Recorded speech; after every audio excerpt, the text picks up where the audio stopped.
Instead, she leaves the job to the gunships around her. The air above the task force explodes with shells from the escorts. For Lieutenant Hart and his untested Marines, this is the first brush with the enemy. The Leathernecks man their battle stations and await the order to fire. I'd never seen a war before, and I wanted to get a good look at it, so I climbed up on an ammunition box so I could see better. And there was a much wiser sergeant sitting beside me, or standing beside me, and he said, "Lieutenant, I think you better get down. That's not a good place to stand." So, fortunately, I jumped down, and I think the split second after my feet hit the deck, there was a whang. A piece of shrapnel the size of Hart's hand slams into the splinter shield right where he'd been standing only seconds before. It could have cut the Marine in two. So that taught me that there's no sense sticking my head up when I didn't have to. Gunners aboard Enterprise hold their fire as the battle rages on. If they open up with their guns, they might suffer the same fate as USS Chicago. We stood there by our guns, helpless and not doing anything, but we were well protected by battleships and cruisers and, of course, the destroyers on the periphery of the task force. And then, of course, the Japs would have aerial flares that light up like your stadium in a football game. The fire from 40mm and 5-inch shells would make Enterprise a prime target. And when you've got many guns going, it is like a Christmas tree. Everything is lighted up and it marks your position. If you don't have any lights showing, but a gun shoots for 20 seconds or something like that, an enemy, he'd have a position on you. Battleship North Carolina hammers out a lethal explosion of lead and blasts a Betty out of the sky. Within minutes, the assault is over. The Japanese have failed to sink a single American ship. Enterprise is safe. She survives to see another sunset in the tropics.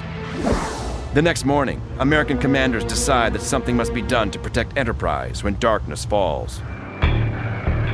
For years, the Japanese Navy and Army have utilized extensive night training and tactics, and they know that the U.S. fleet has not practiced this type of warfare.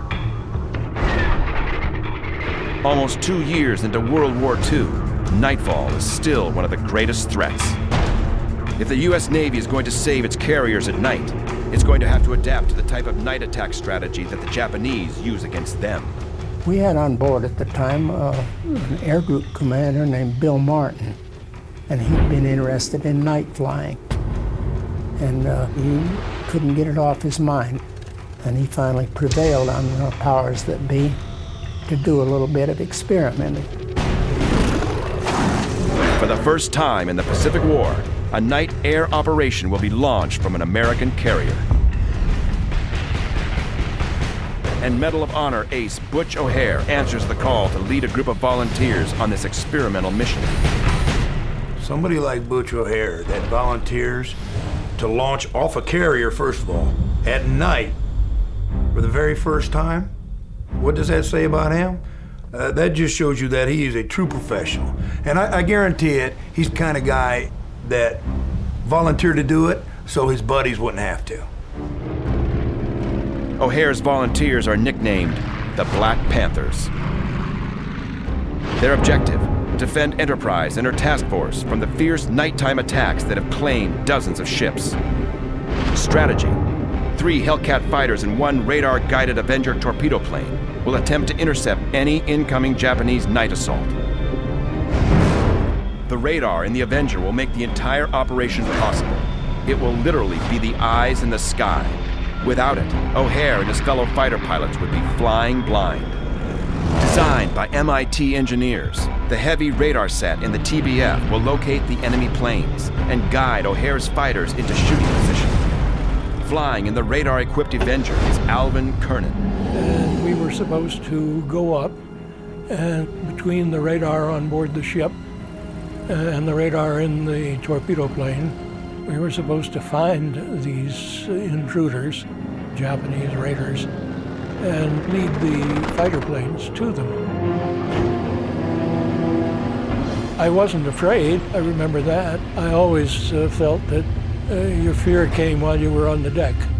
And then when you got in the plane and pulled up the armor plate and locked yourself in, there wasn't any way of getting out. so the fear seemed to go away. As the coming night approaches, the Enterprise airmen prepare for their mission impossible. I watched Butch as he went to his plane that evening of the 26th, and he looked like he had the world on his shoulders. At 6 p.m., the three planes take off in search of enemy aircraft. 7 p.m. Sure enough, the Black Panthers run right into a force of incoming twin-engine Bettys, headed for Enterprise and the American Task Force. Kernan and his comrades can clearly make out nearly 20 Japanese bombers, flying in different formations, all of them headed for Enterprise and the Task Force. TBF closes within 200 yards of a Betty and opens fire. It wasn't until they started firing right back at me that I began to get a little frightened. The two warplanes hammer away at each other. Hot lead from the Avengers 50s burn the enemy bomber. 3 miles away, O'Hare and his wingman can see the tracers of the Avenger and watch as the flaming enemy plane pitches towards the ocean. The fighters race to catch up with the TBF. Just then, the Avenger nails yet another Japanese Betty. Somehow, a Betty maneuvers just behind and above O'Hare's fighter plane. The enemy plane tears into O'Hare's Hellcat with 7.7mm bullets. The famous aviator is caught in a deadly stream of lead. Suddenly, O'Hare's plane rolls away and disappears into the darkness. He's never seen again. The Japanese night attack is halted, but the loss of O'Hare devastates the crew of Enterprise. One of Enterprise's and America's finest warriors is gone. Neither his aircraft nor his remains are ever recovered. It really hurt us when he went down. I think it was the sadness was felt throughout the whole ship that we really lost a hero when Butch was lost. America's first night combat mission has cost one of its top aces. And the future of this new strategy is uncertain. But despite the tragic fate of Butch O'Hare, Enterprise has successfully launched the first night air interception. Once again, the Big E has just made history. Guided onto the Big E's flight deck, the surviving Black Panthers amazingly make it aboard at 9 p.m. It's a big moment because previously, fighter aircraft flying combat air patrol for the aircraft carrier were operating almost exclusively during the day. But now, as of November 26, 1943, they can do it at night. As November draws to a close, the Gilbert Islands are now firmly in the hands of U.S. forces. Unlike the months-long campaign for Guadalcanal, the U.S. Navy now has the power to deliver a faster killing blow. What begins at Macon and Tarawa will continue until the enemy is brought to its knees. For the mighty Enterprise, the Gray Ghost, it is only the beginning of a long campaign. And this time, she's not headed back to Pearl Harbor.